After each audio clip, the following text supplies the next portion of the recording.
Saludos, esta es una traducción al español de un mensaje predicado por el hermano pastor David Killing el 11 de marzo de 2018.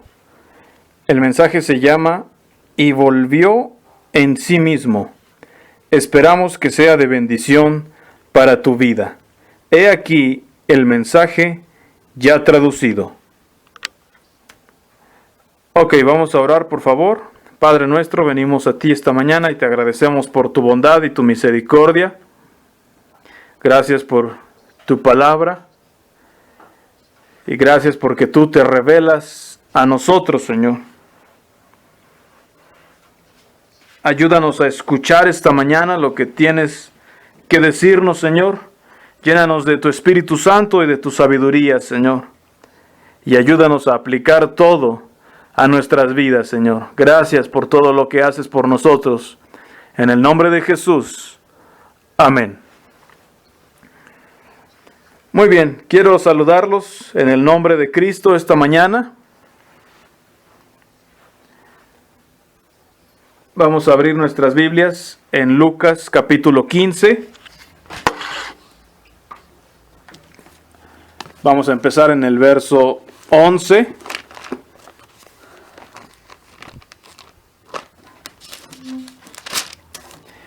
Esta mañana quiero hablar acerca del arrepentimiento.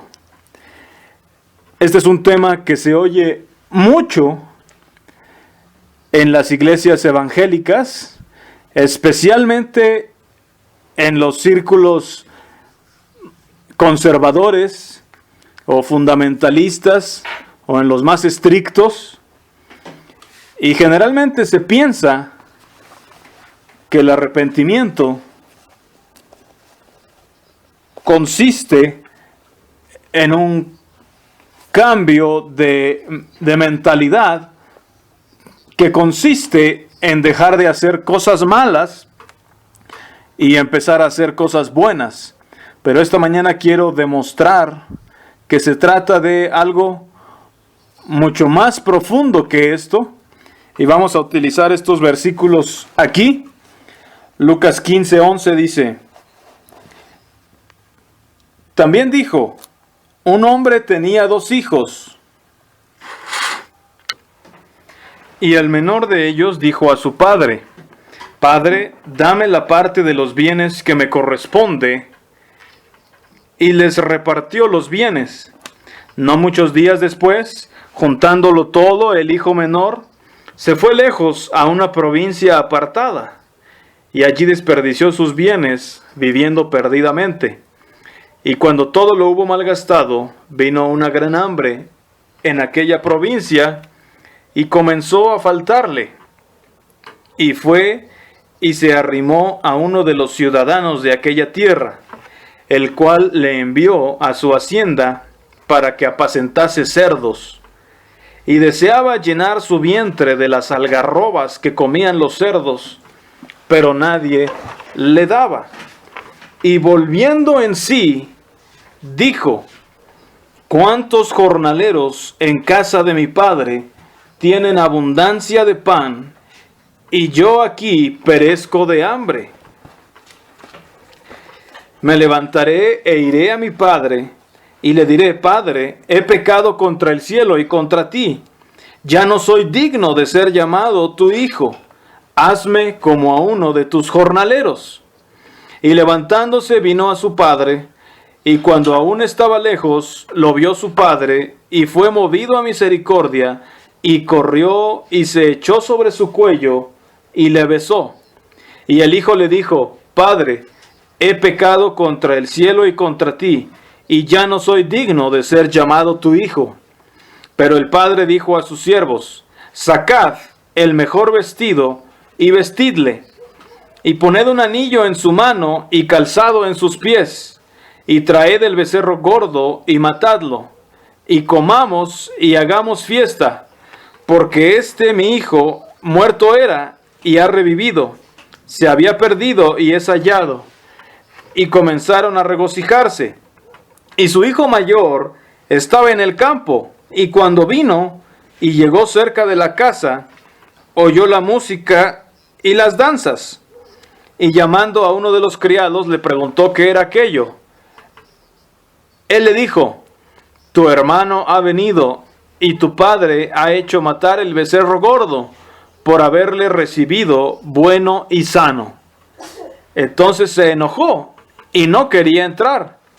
Salió por tanto su padre y le rogaba que entrase. Mas él respondiendo dijo al padre: he aquí tantos años te sirvo, no habiéndote desobedecido jamás, y nunca me has dado ni un cabrito para gozarme con mis amigos. Pero cuando vino este tu hijo, que ha consumido tus bienes con rameras, has hecho matar para él el becerro gordo. Él entonces le dijo: hijo, tú siempre estás conmigo, y todas mis cosas son tuyas. Mas era necesario hacer fiesta y regocijarnos, porque este tu hermano era muerto y ha revivido, se había perdido y es hallado. Primeramente, quiero aquí resaltar el carácter de Dios. Dios aquí está representado por el Padre, y Dios, desde el principio, el Padre le permite a su hijo irse. El hijo le pide su herencia y el papá se la da. Aunque el papá sabía exactamente lo que iba a pasar. El papá sabía que su hijo lo iba a abandonar. Esta historia que hemos leído, esta parábola, nos muestra cómo es Dios.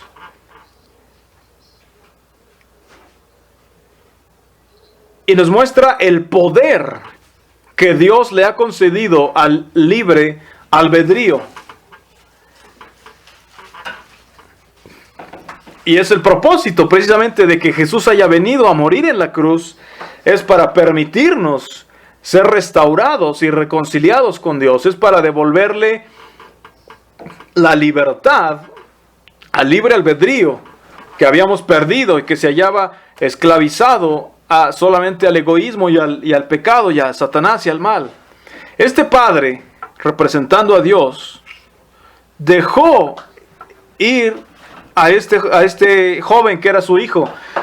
En la historia del joven rico leemos en Marcos que dice que Jesús mirándole le amó, y sin embargo lo dejó ir. Dice que el joven se fue triste porque tenía muchas posesiones.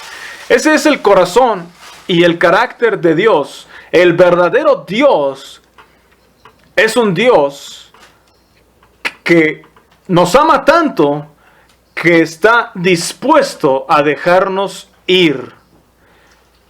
Ese es su amor mostrado a nosotros. Nos ama lo suficiente para saber que estamos tomando decisiones muy tontas a veces. Y Él no viene y te rescata y trata de, órale, vente para acá. O de impedirte que tomes esa decisión. No trata de estorbarte.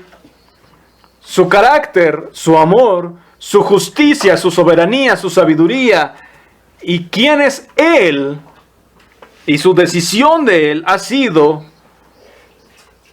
que en la forma en la cual Él nos ha creado para ser, Él dice, te pongo en tus manos, totalmente te concedo este gran poder, de que en tus manos tú tienes las decisiones que tú puedas y quieras tomar. Aunque esas decisiones te destruyan, aunque esas decisiones te lleven a esclavitud, te lleven a lugares donde no quisieras ir, y Él sabe lo que va a pasar. Pero aún así, Él respeta tu voluntad lo suficiente como para permitirte tomar esas decisiones.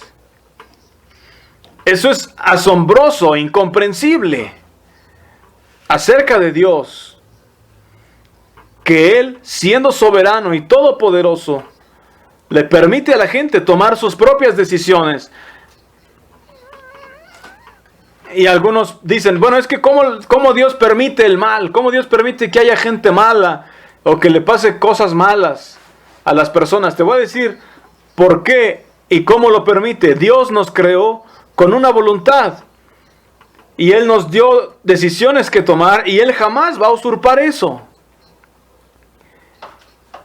Y la gente mala puede tomar ese don precioso que Dios nos ha dado, que es el poder del libre albedrío, y lo puede convertir en algo malo y usarlo para mal. Así es como pasa el mal. No es Dios causando el mal, no es Dios deseando el mal, es Dios siendo tan respetuoso de nuestro libre albedrío que permite que la gente tome esas malas decisiones y el mal exista.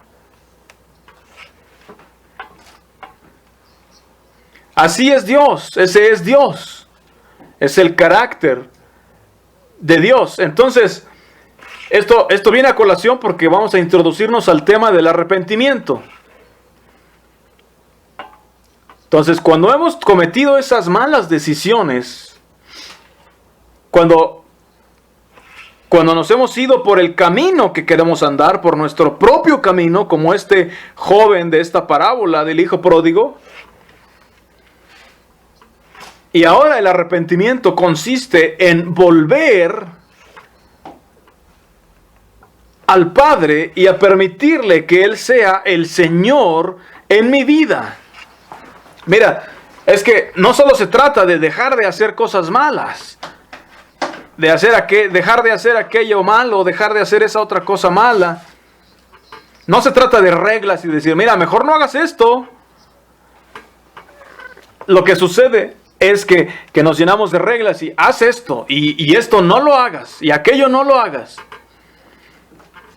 Y terminamos, ahí no hay ni libre albedrío, no hay libertad y no hay voluntad involucrada.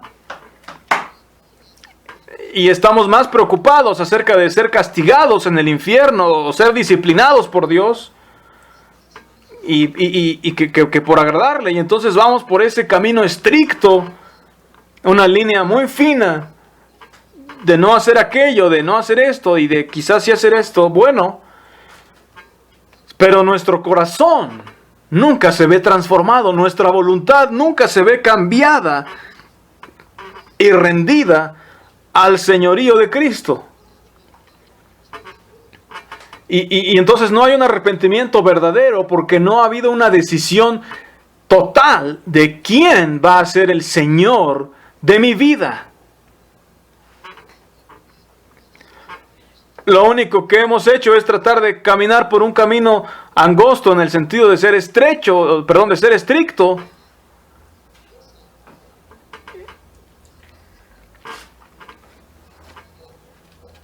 Y esto es lo que le pasó al hermano. Dice el hermano, él andaba en este camino bien estricto. Su hermano dijo, no habiéndote desobedecido jamás. Él no pecaba, él no fallaba. Él nunca desobedecía los mandamientos de su padre. O sea, este hombre no cometía, como dijéramos aquí en México, no la regaba, nunca se le resbalaba algo, era muy recto.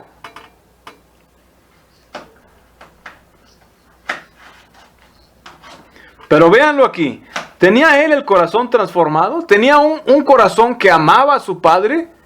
¿Tenía el corazón vuelto a su padre? No. Caminaba por un camino bien estricto y guardando los mandamientos. Nunca fallaba. Pero cuando vuelve su hermano, ahora se enoja para empezar. Está celoso. No tiene una actitud cristiana. Y desearía que su hermano se fuera. Porque ¿cuál era su motivación? Dice, nunca me has dado un cabrito para gozarme con mis amigos. Ese no es el corazón de Dios. Servir a Dios por lo que me va a dar. Mira, el 99% de la religión cae en esta categoría. Son morales, pero nunca llega a tocar la voluntad de la persona. Este hombre, el hijo pródigo, se fue, huye de su padre. No tengo mucho que explicar y conocemos bien la parábola. Además, huye de su padre, vive perdidamente. Y cuando se le acaba todo y viene la pobreza, termina ahí cuidando cerdos, que era algo abominable. Y fíjate lo que dice, que aún deseaba llenar su vientre de lo que comían los cerdos, pero nadie le daba. Quería competir con los cerdos para encontrar algo para comer. Llegó a una situación pues horrible, abominable, desesperada. Y aquí quiero enfatizar, es el mensaje aquí, verso 17, palabras gloriosas, como las dice en King James y aquí en Reina Valera también en español, dice así: y volviendo en sí, y volviendo en sí. Las traducciones modernas dicen, y recuperando sus sentidos, recuperando la realidad de las cosas. Volvió en sí. Mira, podemos acorralar a alguien para que se haga religioso. Podemos amenazarlos con lo terrible del infierno. Podemos decir que cosas tremendas del infierno. Podemos hablar de la cruz de Cristo y los conmueva. Podemos hacer tantas cosas, manipular sus emociones y arrinconarlos para que caminen ese arrepentimiento estricto, donde todo luzca perfecto. Pero si una persona no vuelve en sí, todo lo que pueda hacer de bueno y toda esa conversión es tan hueca y tan vacía y tan vana, y no sé ni cómo describirla, es basura, es absolutamente inútil, es ser como el otro hermano, que lo tenía todo bien, pero se molesta porque su hermano más joven regresó.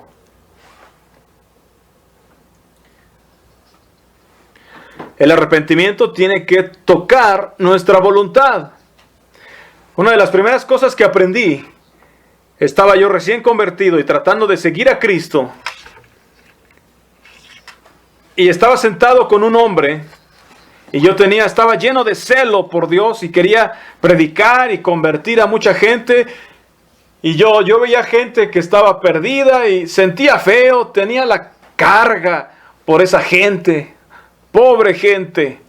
Y yo pensaba que si los podía convencer de alguna forma tremenda, y que si quizás les podía explicar la fórmula de cómo ser salvos, quizás algo didáctico que se quedara en sus mentes y que fuera una fórmula bien clara de cómo los pasos a la salvación y algo convincente, que si yo podía presentar eso, quizás la gente se iba a convertir para ser salvos. Y si alguien estaba perdido, yo sentía esa carga, sentía feo, iba y le hablaba de Cristo. Y decía, mira, es que tengo que hacer que se salve. Tengo que hacer que... Y le hablaba. Y rechazaba a esa persona. Y una semana después yo seguía con esa carga. Iba otra vez con esta persona. Otra vez para que sea salvo. Tratar de otra forma, tratar de otra forma, tratar de otra forma. Pero estaba con un anciano una vez sentado en la iglesia. Y él me veía. Y él me dijo, mira, lo que estás haciendo es inútil. Me llevó este versículo bíblico. Y me dijo, ¿tú no los vas a convertir? ¿Tú no los vas a hacer salvos? Hasta que ellos vuelvan en sí mismos, todos tus esfuerzos son inútiles. Y quizás pude haberlos convertido a algo. Pude haber hecho que se sintieran perdonados. Pude haber hecho que hicieran una oración para aceptar a Cristo. Pude haber hecho que se unieran a la iglesia. Pude haber hecho que quizás dejaran de hacer cosas malas. Hicieran cosas buenas. Quizás hubieran hasta cambiado o mejorado sus vidas. Pero si no vuelven en sí mismos, no pueden volver a Dios. ¿Sabes? El padre pudo haber ido en persona y rogarle al hijo que regresara. Pudo haber enviado a sus jornaleros o a un ejército y órale, a la fuerza, regresas a casa. O con palabras, llorar ahí, llorarle al hijo, no sé, alguna táctica. Y hubieran dicho, miren cómo ama a su hijo. Pero el papá jamás fue por él. Mostró el amor tan grande de dejar que el hijo perdiera todo y estuviera con los cerdos. Y el padre no fue a buscarlo hasta que él volvió en sí. El papá lo dejó ir. Él tomó su decisión y el papá solo esperó y esperó y esperó y esperó. Dice aquí que el papá estaba lejos y lo vio, estaba esperándolo. Y fue movido a misericordia. Dice que corrió y se echó sobre su cuello y le besó. Ese es Dios. Ese es el Dios al cual servimos. Este Dios perdonador. Y te estoy predicando esto no para dar la fórmula del arrepentimiento. El arrepentimiento no se explica. El arrepentimiento se vive. Mira, fíjate, la gente que está verdaderamente siguiendo a Cristo no es porque le explicaron muy convincente, o no es porque lo obligaron o lo manipularon, o no es porque alguien te hizo manita de puerco, órale, aquí vas a orar para ser salvo. No. Por eso es que hay tanta gente, iglesias que tienen que hacer reuniones y concilios y poner reglas extrabíblicas humanas y tener una conciencia grupal. Y todos tienen que creer lo mismo y ser iguales porque el grupo dice esto. ¿Por qué tienen que hacer eso? Coartar la libertad y coartar el libre albedrío y la voluntad. Porque no están convertidos. Y es algo inútil. Y hueco. Ustedes que están aquí han escogido seguir a Cristo. Porque en algún punto de tu vida el Espíritu de Dios te habló y tú volviste en ti mismo. Y si actualmente estás siguiendo a Cristo, es porque volviste en ti. Yo crecí con televisión, por ejemplo. Todos veían televisión. Nadie dijo que era pecado. Pero cuando me convertí, después decidí que no necesitaba eso, que no quería eso. No fue que llegué a un grupo donde dijeron, mira, es que aquí la regla es que no tengas televisión. No. Y es solo por poner un ejemplo. Todas las cosas, la forma como vivo, no es porque alguien me obligó, porque un grupo me lo enseñó, es porque Dios, porque volví en mí mismo y quise agradar a Dios. Y nadie me está obligando y pienso que así es con ustedes. Eso es el verdadero arrepentimiento, es caminar legítimamente. Hay muchas conversiones no legítimas. Conversiones no legítimas y acciones y decisiones de santidad o de moralidad o de cristianismo no legítimas porque el pastor te presionó, porque un familiar te obligó o porque manipularon tus emociones. Pero el verdadero arrepentimiento es no es ser empujado hasta que, ya me rindo. Recuerdo una vez en una campaña evangelística, cuando yo era más joven, 2 o 3 noches estuvieron en la campaña y querían que este hombre fuera un hombre que estaba ahí, que era incrédulo, se levantara para el altar y recibiera a Cristo y se salvara. Y era una lucha. Y el mismo predicador estaba preocupado y el predicador decía, mañana ahora sí consigo que se convierta. Era tratar de manipular a este hombre para que fuera salvo.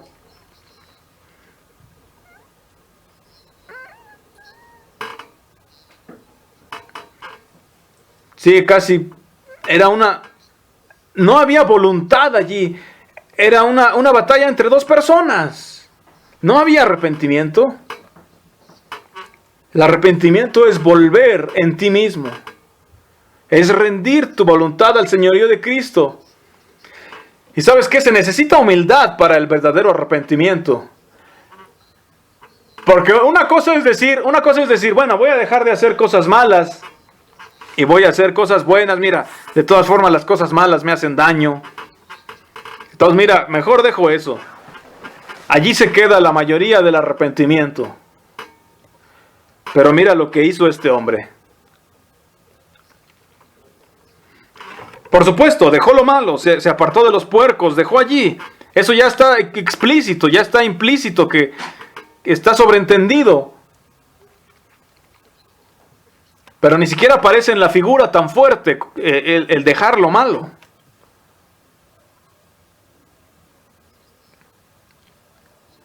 Sino lo que aparece en la figura que es, dice, ¿cuántos jornaleros en casa de mi padre tienen abundancia de pan? Y yo aquí perezco de hambre. Dice, me levantaré e iré a mi padre. Me voy a humillar y le diré, Padre, he pecado contra el cielo y contra ti. Ya no soy digno de ser llamado tu hijo. Ya quítame el título de hijo. Ya no soy hijo. Solo quiero trabajar para ti. Quiero ser un jornalero, un siervo para ti. Dame esa oportunidad. ¿Sabes qué significa eso? Voy a vivir con los esclavos. Voy a trabajar para ti, a vivir para ti.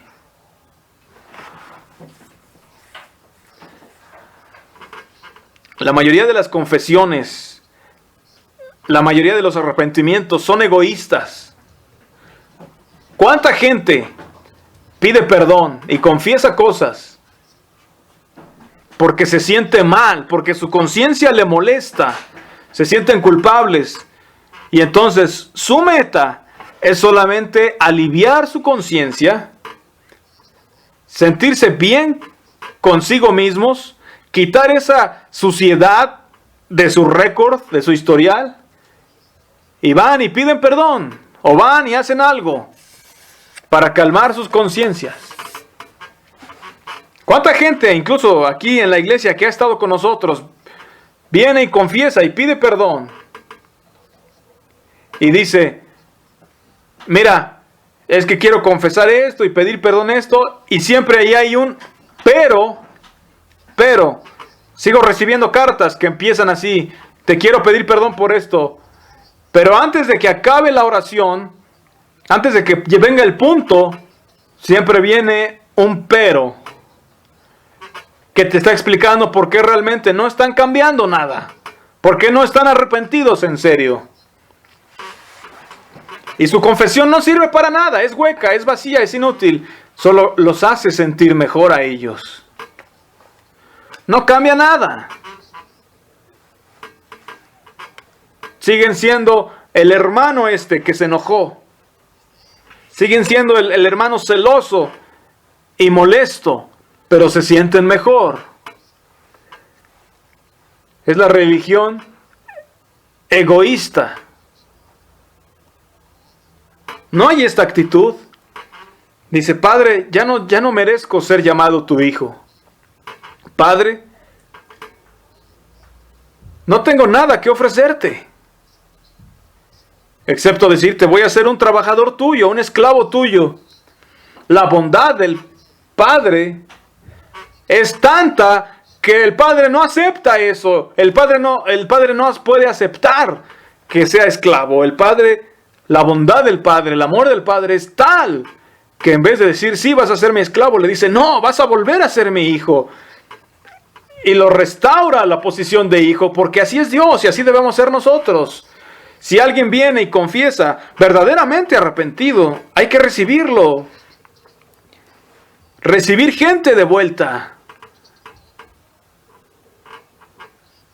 Perdonarlos y estar listos para ser misericordiosos, como el Padre.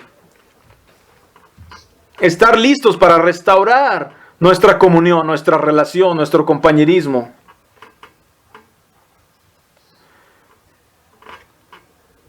Pero si no hay verdadero arrepentimiento, nuestra relación va a estar así, como la de estos hermanos. No puede haber comunión.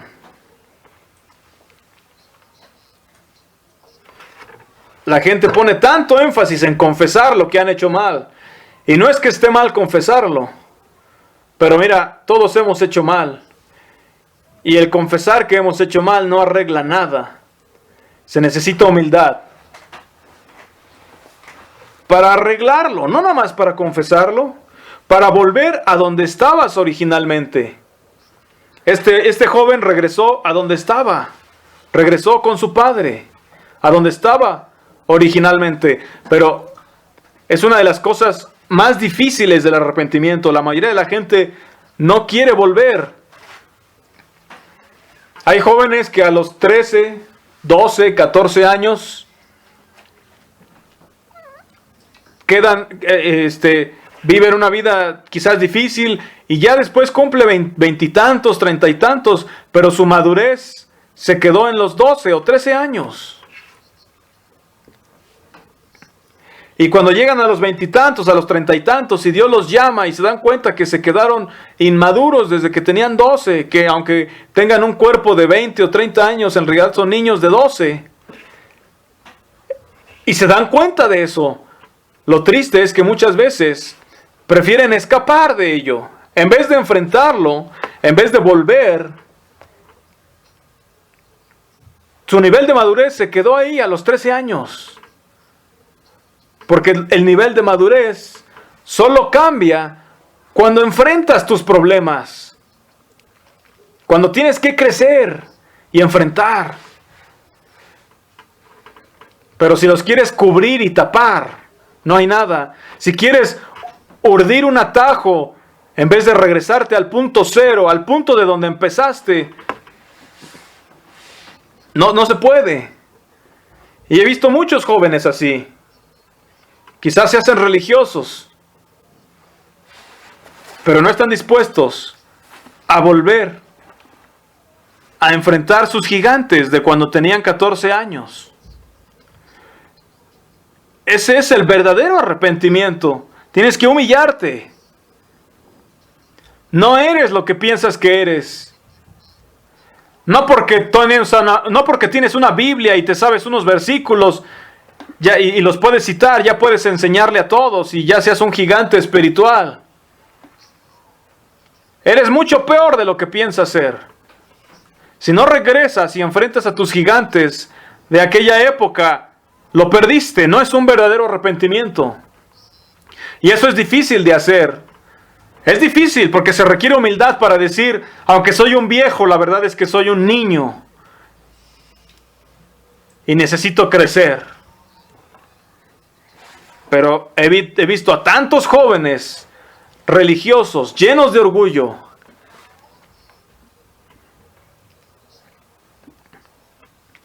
Y a veces abandonan totalmente su religión o a veces están en la religión, pero no hay un verdadero arrepentimiento.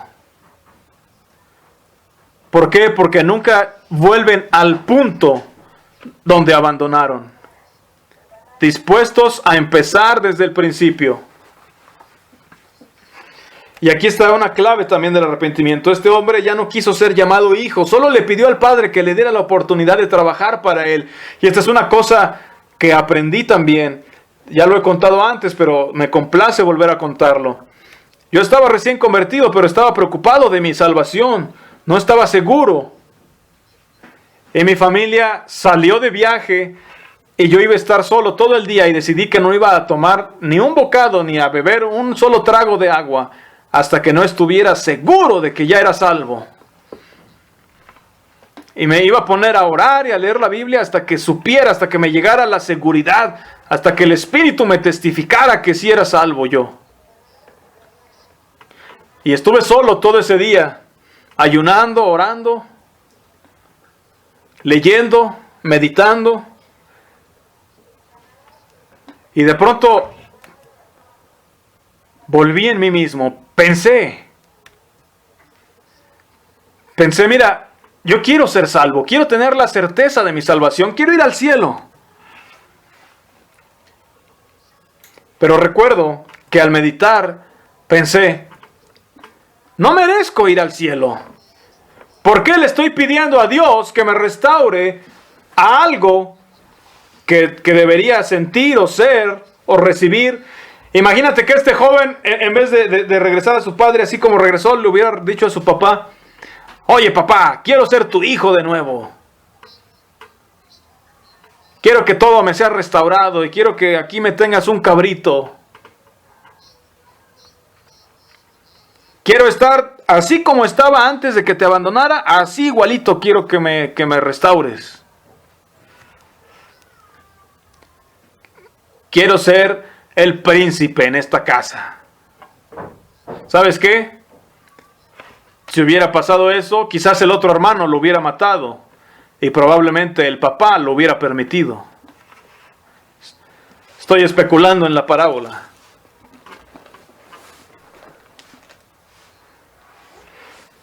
¿Pero acaso no es esa actitud tan orgullosa como venimos a Dios o como la mayoría de la gente viene a Dios? Venimos diciendo, Señor, quiero ser salvo. Quiero irme al cielo. Quiero quiero una corona ya, la corona de la vida, a ver si hay por ahí otra. Quiero tu Espíritu Santo dentro de mí, quiero todo. Quiero caminar por calles de oro. Solo porque, pues quién sabe por qué, porque Dios sabe quién soy.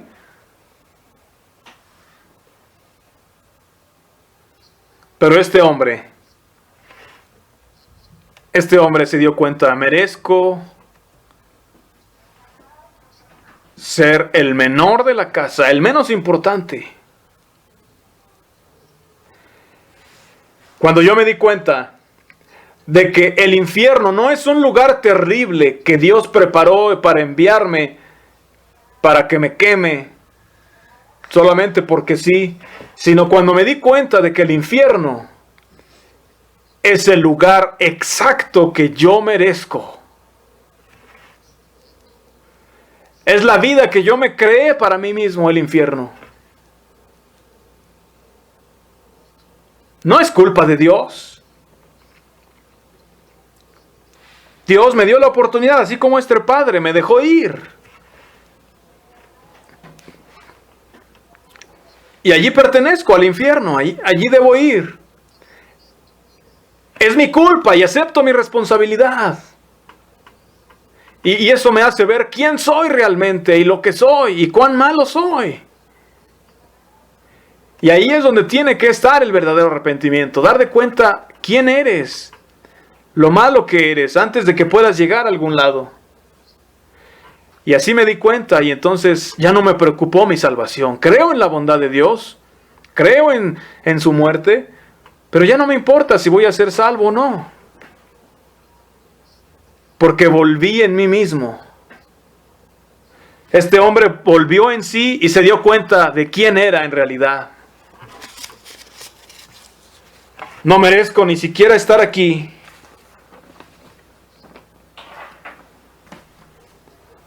Y él dijo, no merezco ser tu hijo, solo hazme un trabajador, solo recíbeme de vuelta en tu casa para ser un simple trabajador, un simple esclavo. Ese es el verdadero arrepentimiento. Un cambio tal, un volver en ti tal de la mente que te lleva a cambiar quién es el Señor de tu vida, no importando que te salve o no te salve, o que seas hijo o no seas hijo, sino simplemente pidiendo que te dé la oportunidad de servirle, de seguirle. Podemos ser muy religiosos, podemos ser muy moralistas y estrictos, podemos guardar muchas cosas y aún así que nuestro corazón jamás sea transformado, porque el arrepentimiento es un cambio de señorío en el corazón. Cristo es el Señor, pero hasta que no sea mi Señor, no hay un verdadero arrepentimiento. Convertirlo en el Señor de mi vida, no para que me salve, no para que sea yo su hijo, sino porque Él es digno de que yo viva para Él. por lo que Él es, por quién es Él, y porque Él me amó y me recibió con los brazos abiertos como este Padre. Ese es el arrepentimiento. No solo es quitar las cosas malas. Es muy fácil dejar cosas malas y corregirte o reformarte, pero no arrepentimiento, porque el arrepentimiento solo viene cuando hay un cambio absoluto de señorío. Que Dios les bendiga y que Dios bendiga su palabra.